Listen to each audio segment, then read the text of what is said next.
So shall I say a bit of background about this? Or? Well, what I'm going to do is just read the opening couple of pages and see if you can guess what the location is.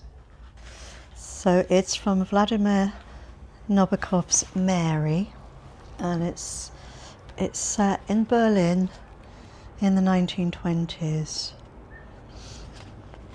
I have to do different voices, I guess.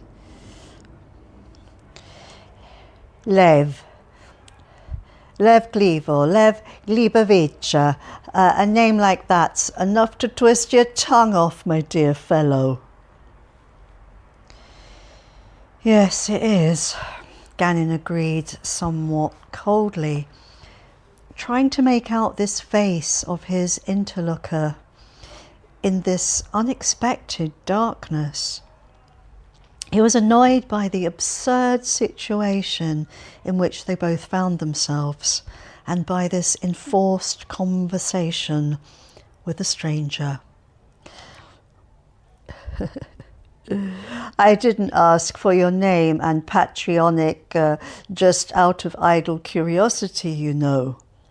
The voice went on, undismayed. I think every name... Oh, look, just let me press the button again. Ganin interrupted him. Oh, do press it. I'm afraid it won't do any good. As I was saying, every name has its responsibilities. Lev and Glib. Now, that's a rare combination and very demanding. It means you've got to be terse, firm and rather eccentric. So my name is much more modest. It's a much more modest one. And my wife's name is just plain Mary. By the way, let me introduce myself. Aleshki Inovovich Alyovyov. Sorry, I think I just trod on your foot. How do you do? Said Ganin, feeling in the dark for a hand that poked at his cuff. Look, do you think we're going to be stuck here for long? It's time someone did something. Oh, hell. Come on now, come on. Let's just sit us down. Let's sit down on the seat and wait. This tiresome, cheerful voice rang out again just above his ear. No, so yesterday when I arrived, we bumped into each other out in the passage. And then in the evening, through the wall, I heard you clearing your throat. And I knew at once from the sound of your cough that you were a fellow countryman. Now tell me, have you been boarding here for long? Ages. Have you got a match? Oh, no, I don't smoke. It's a grubby place, though. This is a grubby place, this pension, even though it is Russian. I'm a very lucky man, though, you know. My wife's coming from Russia. 4 years. That's no joke. 4 years. Yes, sir. Not long now. It's Sunday today. Damn bloody darkness, muttered Ganin, and he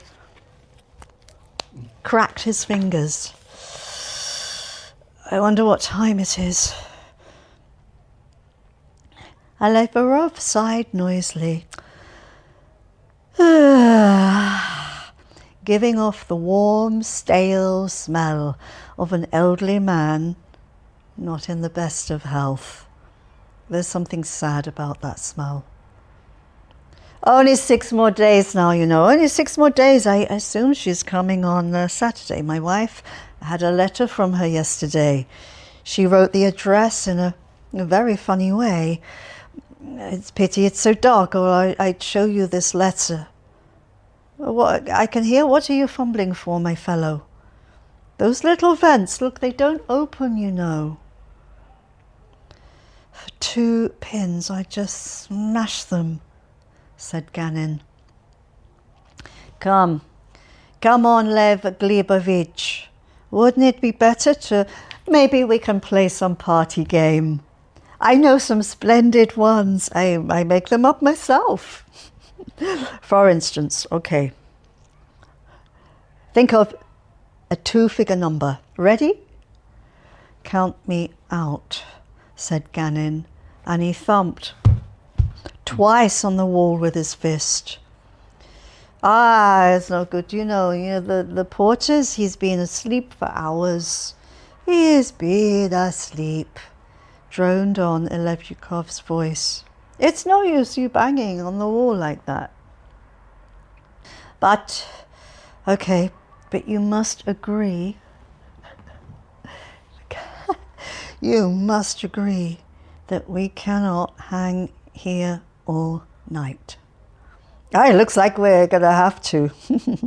Don't you think there's something symbolic in our meeting? Like this, Lev Glebovich.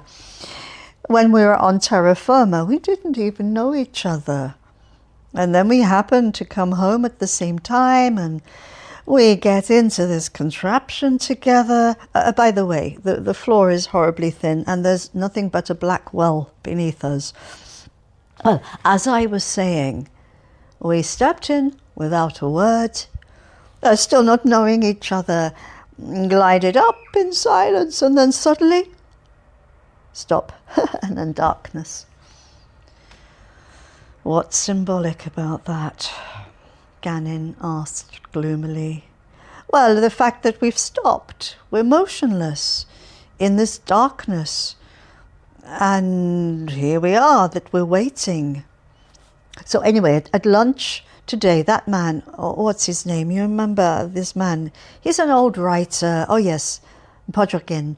He was arguing with me about the sense of this emigre life of ours, this perpetual waiting. You were out all day, you were absent, weren't you, Leva Glebovich? Yes, I was out of town. Spring, it must be nice in the country now. Alavirov's voice faded away for a few moments, and when it sounded again, there was an unpleasant lilt to it. Probably because the speaker was smiling. When my wife comes, I will take her out to the country. She adores the long walks. Didn't the landlady tell me that your room is going to be free by Saturday? That is so, Ganin replied curtly. Are you leaving Berlin altogether? Ganin nodded, forgetting that nods were invisible in the dark. Alfalirov fidgeted on the seat and he sighed. Once or twice, and then he began gently whistling a saccharine tune.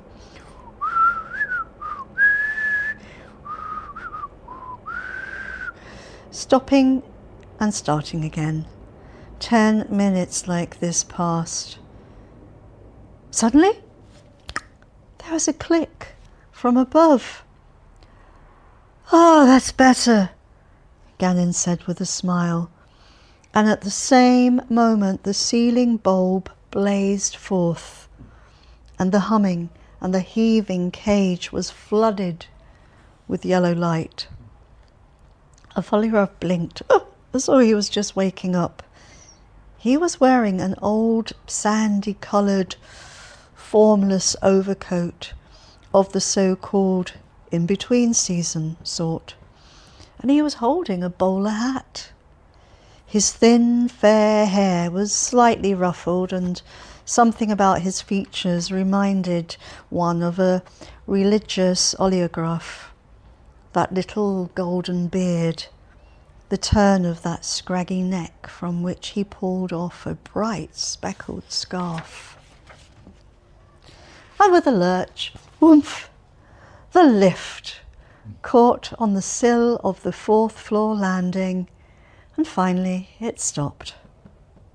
A miracle, Alfalirov said, grinning as he opened the door. I thought someone had pressed the button and brought us up, but look, there's no one here. After you, Leva Glebovich. But Ganin, with a grimace of impatience, gave Alfalirov a slight push and, having followed him out, relieved his feelings by noisily thump, slamming that steel door behind him. Never before had he felt so irritable. "Oh, it's a miracle," the old man repeated. "Up we came, and yet look, there's no one here. That's symbolic too." There we go. Did you know we were in a lift? Oh, no. Oh, okay. Ah, wow. So it's two men stuck in a lift. Who's the book by? Nabokov. It was his first novel. And when is it set? 1920s. So I just read a little bit about Nabokov writes prose the only way it should be written, that is, ecstatically. In a Berlin boarding house filled with an assortment of curious Russian émigrés, Lev Ganin, a vigorous young officer, is poised between his past and his future. He relives his first love affair. His memories of Mary are suffused with the freshness of youth and the idyllic ambience of a pre-revolutionary Russia. In stark contrast is the unappealing boarder living in the next room to Ganin, who, he discovers, is actually Mary's husband, temporarily separated from her by the revolution, but expecting her imminent arrival to Berlin from Russia. Mary is Nabokov's first novel, and it's a fond, enchanting and gripping evocation of the pangs of young love and the power of memory. Wow, it was his first novel. There you go. I just really love how you can almost feel, something's tugging at his cuff in the dark, and he's like, when he says, "Oh, come on, we'll play a game. Think of two numbers. Count me out." You could just get a sense of their characters. So he's lodging in a boarding house in Berlin up until that Saturday, and then he wants to move on somewhere. He has been an officer in the Crimea in a war. And by chance, this old man, who he thinks is a bit disgusting, is actually married to Mary, his very first love, when Ganin was a teenager. What's the picture on the front of it? It's from a painting from 1928. Meredith Frampton was the painter. Or was the portrait. It's just so beautifully written. I mean, I've just earmarked some of the pages that are just so beautifully descriptive. Like I'll just read this bit. I can't remember what it was. There was a touch of autumn in the air. Every now and again, a small yellow leaf falls from a birch tree.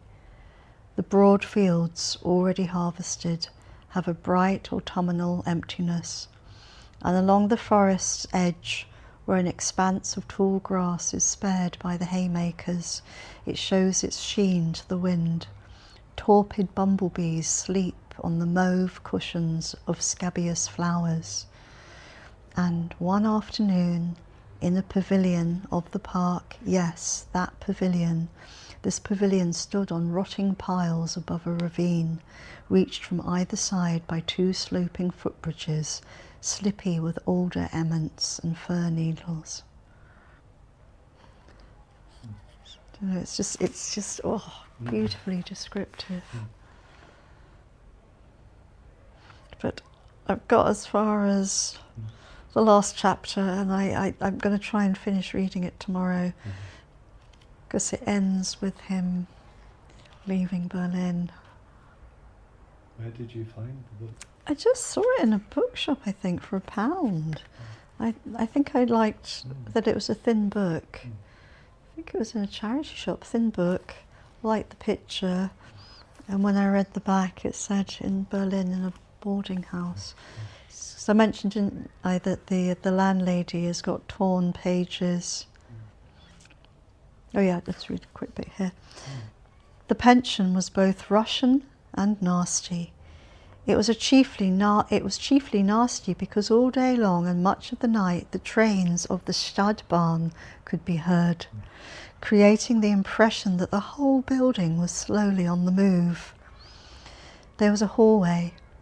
This hallway where there hung a bleary mirror with a ledge for gloves, and where stood an oak chest so placed that people naturally barked their shins on it, narrowed into a bare and very cramped passage. Along each side of this passage were 3 rooms, numbered with large black figures stuck onto the doors. These were simply leaves torn off of a year-old calendar. The first 6 days of April, 1923. April the 1st was on the first door on the left. This was Leverov's room. The next room was Ganin's, while the third belonged to the landlady, Lydia Nikolaevna Don. She was the widow of a German businessman who, 20 years ago, had brought her here from Sarepta, and who the year before had died of a brain fever. In the 3 rooms down the right-hand side, April the 4th to April the 6th, there lived Anton Serebrovich Progorin, who was an old Russian poet. There was Clara, in the middle room, a full-busted girl with strikingly bluish-brown eyes. And finally, in room 6, at the turn of the passage, were 2 ballet dancers, Colin and Gorna Rostistov. They were both as giggly as women. They were thin, with powdered noses and muscular thighs. And at the end of this first stretch of the passage was the dining room, with a lithograph of the Last Supper on the wall, which was facing the door, and there was the yellow horned skulls of deer along another wall above a bulbous sideboard. On this sideboard stood 2 crystal vases, once the cleanest things in the whole apartment, but now they were dulled by a coating of fluffy dust. Isn't that beautiful? You just have this introduction to this narrow passageway with a 2 bigger set of drawers that people scuff their chins on, and dining room at the end. Oh, it's just so descriptive. There we go. Wonderful. So that's how I know it's from 1923. I'd forgotten, because it says the doors have got pages ripped from the previous year's calendar, 1923. So the whole story is he's rather perplexed that he's due to be leaving this boarding house, but then this girl that he loved when he was a teenager is going to be moving into this boarding room with this boarding house with this older man who's been stuck in the lift with, and is really perplexed what to do. So here he is in a cafe. So he strolled slowly along the pale April streets where the black domes of umbrellas bobbed and swam. He stared long at a splendid model of the Mauretania in a steam shop company's window, and at the coloured strings joining the ports of 2 continents onto a long map. At the back was a photograph of a tropical grove, chocolate brown palms against a beige sky. Ganin spent about an hour drinking coffee, sitting at a picture window, looking out onto the passers-by. Back in the boarding house in his room, he had tried to just sit and read, but he found the contents of the book so alien and inappropriate that he abandoned it right in the middle of a subordinate clause. He was in the kind of mood that he called dispersion of the will. He sat motionless at this table in the cafe, unable to decide what to do. To shift the position of his body, or to get up and wash his hands, or to go over to the cafe window. Yet outside was the bleak day, and this bleak day was now fading into twilight. Oh, it was a dreadful, agonizing state, rather like that dull sense of unease when we wake up, but at first cannot open our eyelids, as though they were stuck together for good. Ganin felt that the murky twilight which was gradually seeping into the room was also slowly penetrating his body, transforming his blood into fog, and that he was powerless to stop the spell that was being cast on him by the twilight. And he was powerless because he had no precise desire, and this tortured him because he was vainly seeking something to desire. He couldn't even make himself stretch out his hand to switch on the light. The simple transition from intention to action seemed an unimaginable miracle. Nothing relieved his depression. His thoughts slithered aimlessly. His heartbeat was faint. His underclothes stuck unpleasantly to his body. And at one moment he felt he should at once write a letter to Ludmilla, explaining firmly that it was now time to break off this dreary affair. And that at the next he remembered that he was actually going to go out to the cinema with her that evening, and that somehow it was much harder to make himself ring her up and cancel today's date than it was to write a letter, which prevented him from doing either. There we go. Oh, so he's actually sitting in his room not knowing what to do. There's a later bit where he's sitting in a cafe not knowing what to do. But it's just that thing. Ganin felt the murky twilight which was gradually seeping into the room was also slowly penetrating his body, transforming his blood into fog, and that he was powerless to stop the spell that was being cast on him by the twilight. Oh, so poetic. Whoa. I'm going to stroll out into the twilight. Put my trousers on. Oh, it's so beautifully written. You have been listening to radio on Berlin. Yeah!